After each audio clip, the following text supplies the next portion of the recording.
What's going on here, guys? This is Kyle here. I'm back with the return of my mini-series of Under the Microscope videos, where I do a inside, in-depth look at current talent in today's generation of wrestling, both mainstream and indie.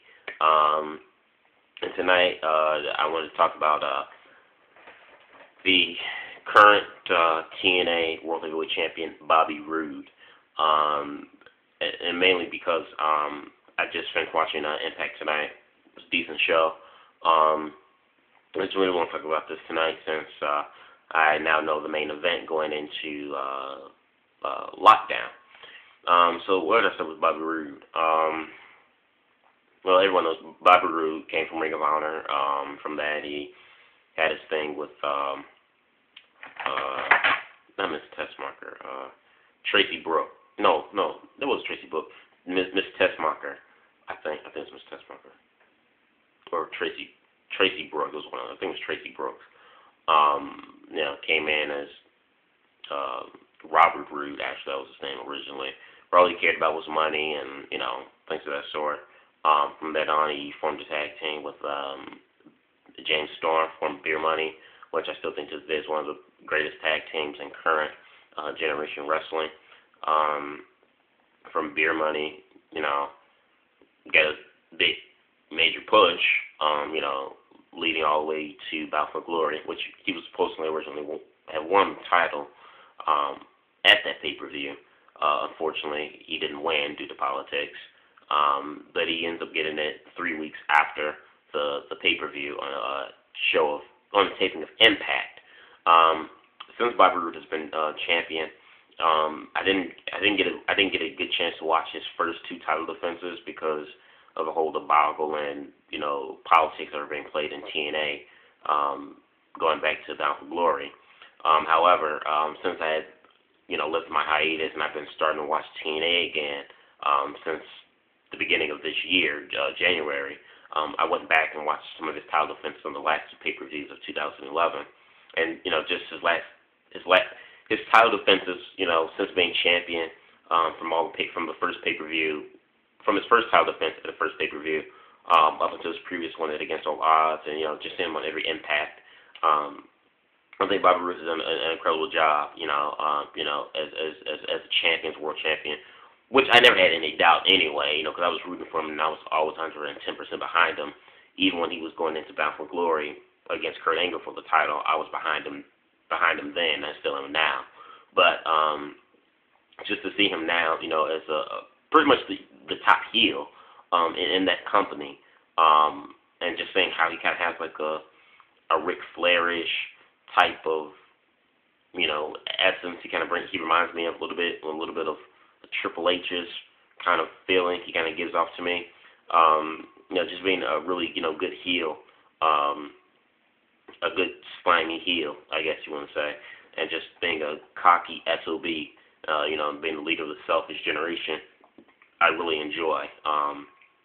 Besides Austin Aries, Bobby Roode's character in particular is one of the bright spots for me, in TNA. One of the things that'll keep me tuned to watching the show. I think he's done an incredible job, keeping on for the world title. He's had the belt since the last week of October, all the way up until now. So he's had the belt for at least 3.5 to 4 months. And even though he's had successful title defense,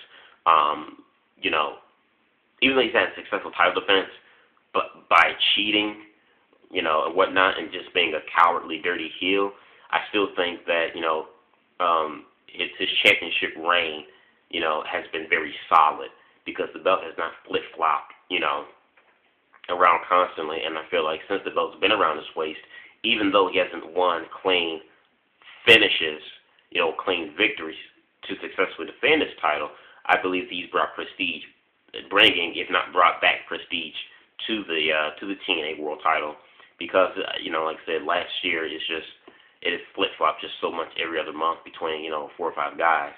So to have the belt consistently around Bobby, And for Bobby to have, the type of victories and great matches that he's been having, I think he's brought, prestige back into that title and brought importance back into that championship. And I've enjoyed Bobby Roode's run as World Heavyweight Champion. And like I said before, I was behind him, going into Bound for Glory last year.